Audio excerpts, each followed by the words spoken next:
the InfoWars Nightly News. I'm your host, Jakari Jackson. Here's what we have in store for you on this August 26th, 2013 edition. Tonight, is Syria deja vu all over again? He's invoking the dead children. It is really hard to express in words. Look at the dead human suffering, just like the baby incubators. And the Defense Department says the Founding Fathers were extremists that wouldn't be welcome in today's military. All that and more on tonight's InfoWars Nightly News. Claim that an attack of this staggering scale could be contrived or fabricated needs to check their conscience. And welcome back. Top story headline: McCain urges very serious U.S. action on Syria.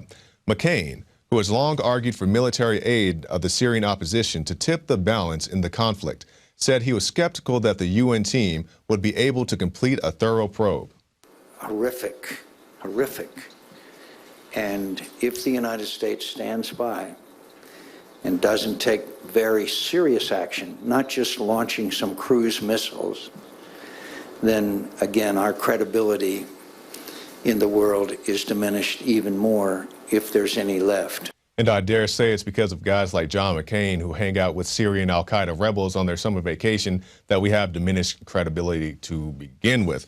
Now, this whole situation, those comments are based on the red line being crossed, that being chemical weapons being used in Syria, even though in a clip we'll show you a little bit later on, Alex Jones's breakdown of the John Kerry speech.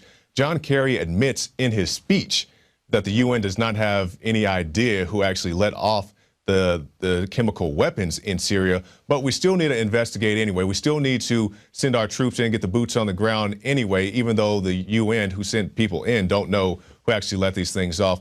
And we'll get to that a little bit later. But first, let's do a little bit of a rundown, a little bit of breakdown of the history of these type of events. We have this article, Colin Powell, No Good Samaritan. Now, you can see Colin Powell right there dangling his bottle of anthrax, and we'll scroll down a little bit to the part it says, at the Memorial Day event, Powell hailed our wounded warriors from Iraq and Afghanistan as the cameras cut to several severely damaged veterans.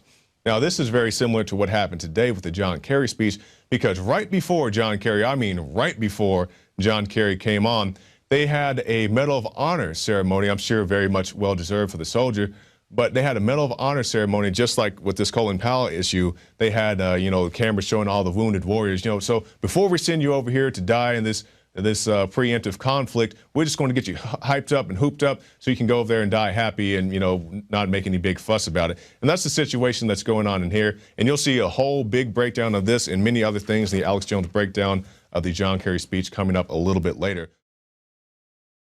Visit Infowars.com and PrisonPlanet.com. When you're on the site, you can also tune in 24 hours a day to my daily radio broadcast. There's also a free iPhone app to listen to the syndicated radio show when and where you want.